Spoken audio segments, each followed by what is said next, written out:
warmer weather out here, and I'm not going to completely, blow up in allergies or anything like that. So I was doing a little bit of yard work, and I was also like, well, it's nice enough out here. Why not do a Lego haul out here? So I did have a couple of things that I've picked up over the course of the past week or so that I basically just smushing together in one haul for you today. So, as the title explains, there's some Lego Disney CMFs, there's Lego Super Mario, and there's a Bricklink haul. So let's go right to it. To start things off, the Disney CMF series, the Disney 100 series, is something that I do want to collect, much like any other collectible minifigure series. However, I have been very hesitant on it right now because there's usually one or two that I like more than most and would like to get those first before getting the rest of the series. Sometimes it'll be like, I just want to feel the pack, make sure it's the right one, and then, get the rest of them at the same time. This time it's a bit different. You see, I've realized how popular of a character that Stitch has become lately for some reason. I'm not entirely sure. I don't think there was any sort of new material, new media. I don't even know if there's anything rumored for new Stitch stuff in general, or Lilo and Stitch. So I was like, okay, well, I still would like to get the figure itself. Mostly not just because it's going to be popular and going to be hard to find, but also because it had a unique element to it that I missed on another Lego figure from Star Wars. I can't remember the name of the figure. I believe it was from either Rogue One or Solo, one of those kinds of films. And still wanted to pick up Brett's builds. Thank you for joining me. So this is something that Stitch now offers, which is to have one arm piece with two sets of hands on it. So you can actually hold two items in the same side of the arm. That's a unique thing that is now the second time a Lego figure has done that in that specific fashion, and would be more accessible to get it this way than the previous Star Wars figure. The kind of thing that I would use for like Bizarre Lego, evolution of Lego minifigures and so on. There are other things that the CMF line does offer for Disney 100, such as the extended arms that Baymax has for Big Hero 6, but I am not really a fan of the character design.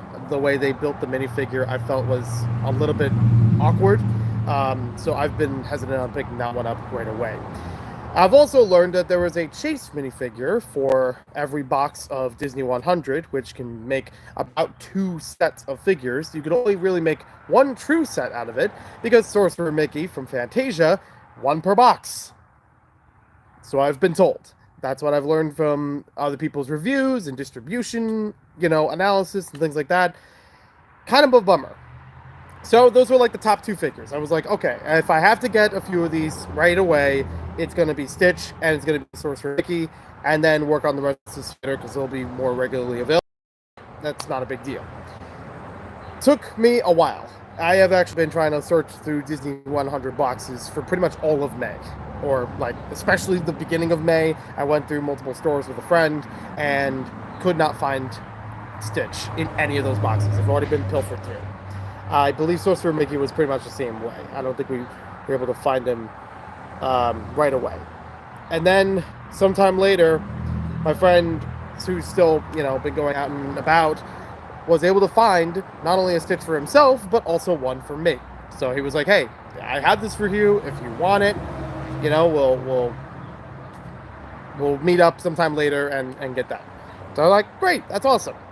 So I do have that. I did not actually have the package with it or the checklist, but that's fine because Just Too Good kind of gave me that. That's a whole story on another video if you want to see about that. Check one of the last couple videos that I've put up on the channel for more information because it was kind of funny. It was a pure accident and it's fine now. I would have got the checklist anyways from other figures, that being said. So, I do have Stitch from the CMF series right here. I'm very happy to have him now, and it'll be fun to actually put him together with the other, previous version of Stitch that they've made as a Lego minifigure. That somehow has been so popular when I've put it into Lego displays for conventions and things. When I put it up with I usually put a couple of popular characters in the Lego store mock that I have, and even people walking by, they'll point out Stitch before anything else in that entire Lego store. That is the thing that stands out the most. Not even just the fact that he's forefront, but just the fact that people recognize that character. I think I saw someone the other day, or within the past week or something, that had like a cap kind of like mine with big ears off of it in the form of Stitch. Like the face was on the rest of the hat and had the ears coming off of it. I was like, that's really cute. And I'll be honest, that's definitely up my alley. When I went to Disney World when I was a kid, I remember that I got as a souvenir, and I still have it to this day, a Stitch with little magnet hands, so you can like clasp them together and like put it onto small objects. There's a mini one that we also have as well. My sister got that for a souvenir. So Stitch still, makes his way around, even to this day. So I like this figure. I like the way he looks. I think the eyes squinted. It's accurate. It's just not exactly my kind of thing. I would have probably put the other hand or the other head on him, maybe for other things later. But he looks pretty good all around. The one problem that I do find majorly is that the Disney CMF line has renders of the minifigures that are not entirely accurate. They have some of these shorter figures like Stitch or Jiminy Cricket that look like their legs can move separately from the rest of the body when they really can't. They're not articulated the way that the arms are. Or even other figures with semi-short legs like Pinocchio. So that's kind of a misleading thing, I believe. But Lego has done that before with some renders of Lego figures and sets and things where it's like a little off from what you can actually do with the toy. So I don't know. It feels like there was a long time where they didn't have to rely on that, or it was a little less obvious.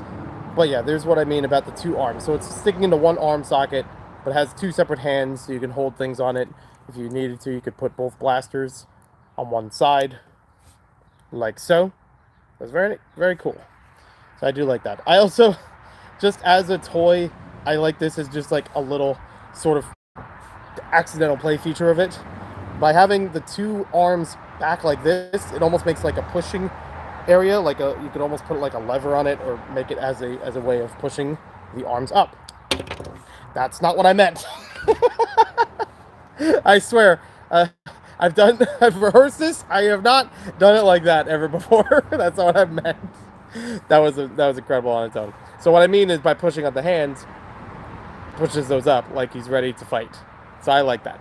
It's really not like an intentional thing, but it's just another way I can play with the figure or have it posed around in different ways.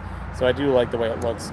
I would have liked if there was a face where he actually has an open mouth, but I understand with using the same kind of mold for the head, it would be kind of hard to like show that on there without making a brand new headpiece. So that's fine. I do also like that the Disney 100 is on the tile itself as well. That does look very nice. Apparently it's also Warner Brothers 100. I didn't know that they were around the same time. That's very cool. I was also given, because this person had the Big Wave set and had a couple of these spare pieces, I got a few of the 1x1s with the faces on them for the people who rode the boat. There's a couple of them in here. That's very nice as an extra tidbit. Now, of course, I paid them back. But I paid them back in a very unique way. You see, at the same time, we went to the Walmart nearby, and in that Walmart was 2 boxes of Lego Super Mario figures, and most of them I have kind of skipped on the character series for a long time. It's like, well, if I want to get specific characters, I'll get them like separately. I'm not gonna go through trying to feel every pack for them. There was some time before where I did that, and then there was some where I just forgot to go back for them, and then the series discontinued. But now that they're blind boxes, I'm even less inclined to go for these, except for this time. One box had 3 of these boxes with an open tab on one side. I don't know who did it, but it was there before I got in, so it was already easier to tell because you could literally just lift the side up and then just by color, oh, that's Birdo. It's the one majority in pink. You can see the rest of the box on the outside of it and deduce who was in there just without opening it or taking everything out of it. So this is kind of in the same pattern that I remembered with Video Bandmates, because they were blind boxes. You couldn't tell them apart from each other, and they would be very small in terms of difference of weight. So you couldn't even bring in a scale and be able to tell, like, oh, 32 grams. It's got to be this one. I don't know what it is. So, yeah, this is a pattern once again that somebody is going through to open the box, to tell what's inside, and then say nope, and put it back on the shelf. So one box already had 3 of these opened, and I was able to tell just by that what was in there. I didn't take any other pieces out. I didn't even check if there were other pieces that were missing. I just figured that's what they did, and they, went on their way. So hopefully they are complete. Another box had 7 of them, and the series is to collect all 8. So I thought, okay, chances are good that I will get most, if not a full series out of this, because I would have had 3 of them that were unique that I knew. 3 out of 8, good, almost halfway there. Another 7 that could be, a lot of duplicates, or it could be every figure in the series.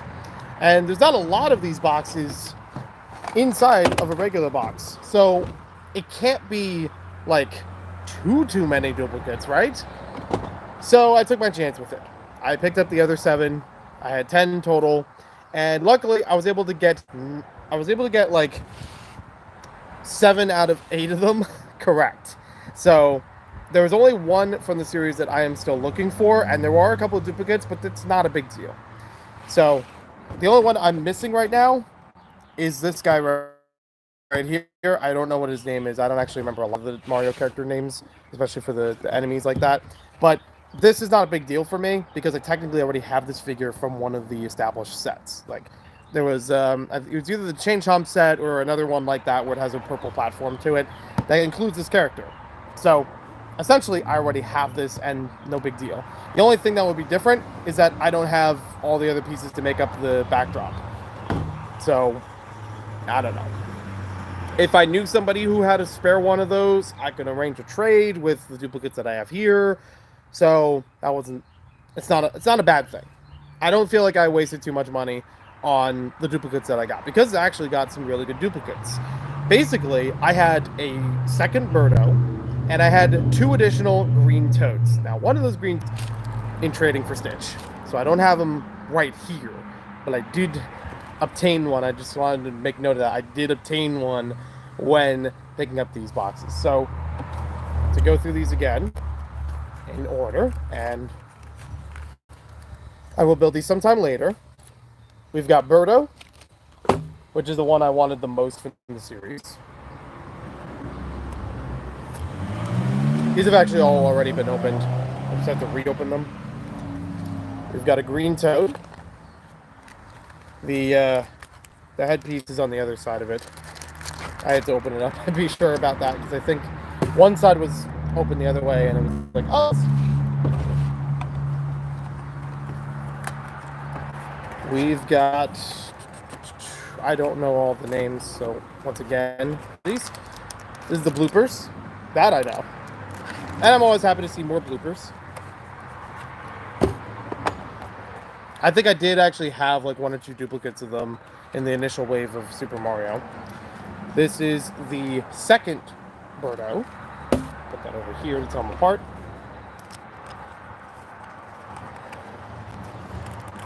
Green plate. So this is with the Cat Goombas, whatever they're called. If they're just called Cat Goombas, that's fine. So now we're up to 4 unique ones and 1 repeat. Trying to remember which one this is. I think it's the Ice Bro. Given the blue plate on him. That's 5 unique ones. Got a red plate. It only belongs to one of them on the other side. Spike. So this guy right here. On the end. And I'm going to move that away from the camera. There we go.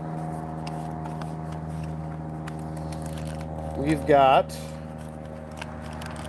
a dark tan plate, or dark nougat, I think. I'm going to be puzzled about this all day now. Is it dark nougat or is it dark tan? I think it's dark nougat. But that's also a unique one right there. And then last but not least, our second toad, a green toad.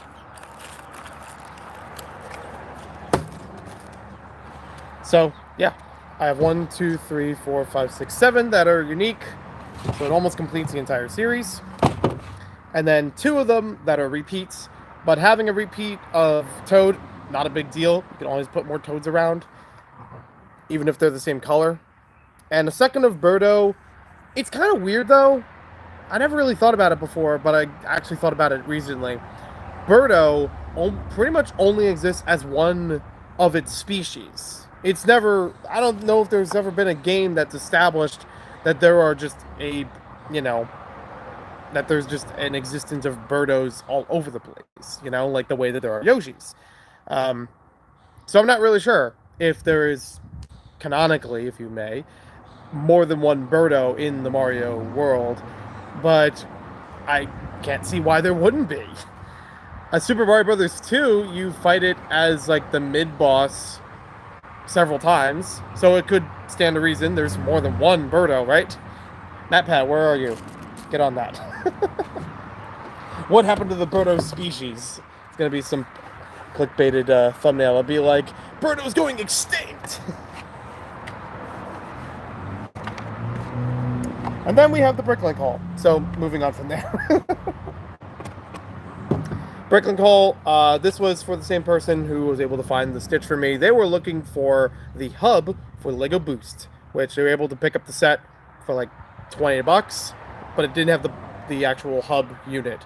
It had all the other motors and sensors though, and pieces. So that's like, okay, that's good. And I believe he said it also came in box.